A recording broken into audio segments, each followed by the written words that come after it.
Now, the pattern in front of my house in government gang stalking is noise.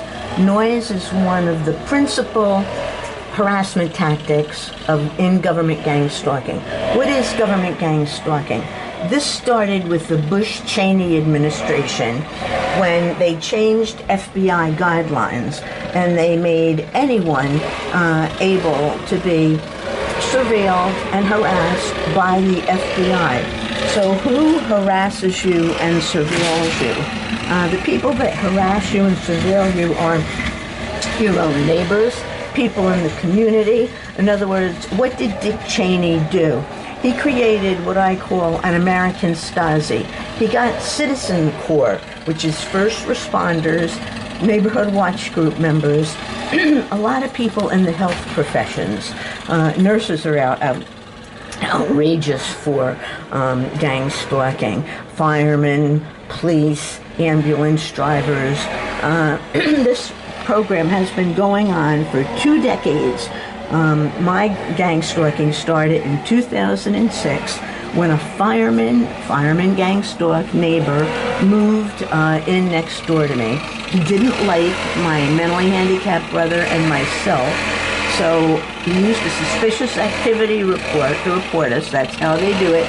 Back in the day of Bush-Cheney, suspicious activity reports were used by first responders to target people, and they started this government gang stalking program. Now, what happened, you can look on YouTube and you can see police who actually bought the house next to the city manager of Stockton, California, and they used noise, construction noises, to harass him. And you'll see in the video, it'll say gang stalking police. So police gang stalk. Essentially, it's the Joint Terrorism Task Force, along with the FBI, along with Citizen Corps. So a gang stalking target like me, it's your neighbors, it's people in the neighborhood, it's people in the community. I call them the Reds because they use something called conspicuous surveillance. So essentially what they're trying to do at this point, after 18 years, they're trying to drive me out of my house because of the fact that I tell you about government gang stalking. I tell you that they use neighborhood watch groups, they use neighbors, they use people in the neighborhood. I tell you that they use noise. I put videos on YouTube. I have 2 websites, StopGangStalkingPolice.com and StopGangStalkingPolice2.com. So you can come to my neighborhood.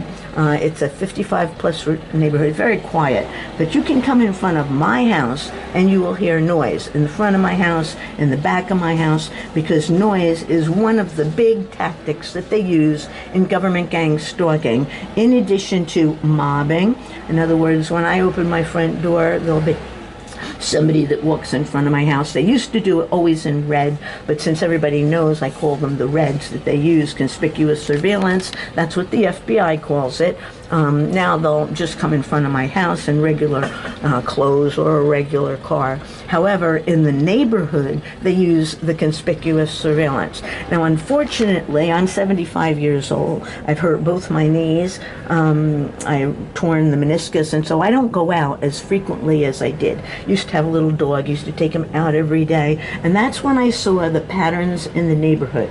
That's when I saw the red cars, especially on corners. That's when every time in every neighborhood that we took a walk, there was mobbing. There were people in red that would come out of their houses because just like the Stasi in East Germany, under government gang stalking, it is a percentage of our population who gang stalks. Now you may say, well, how can this program have continued since 2006, almost 2 decades? It's protected by the state secrets doctrine.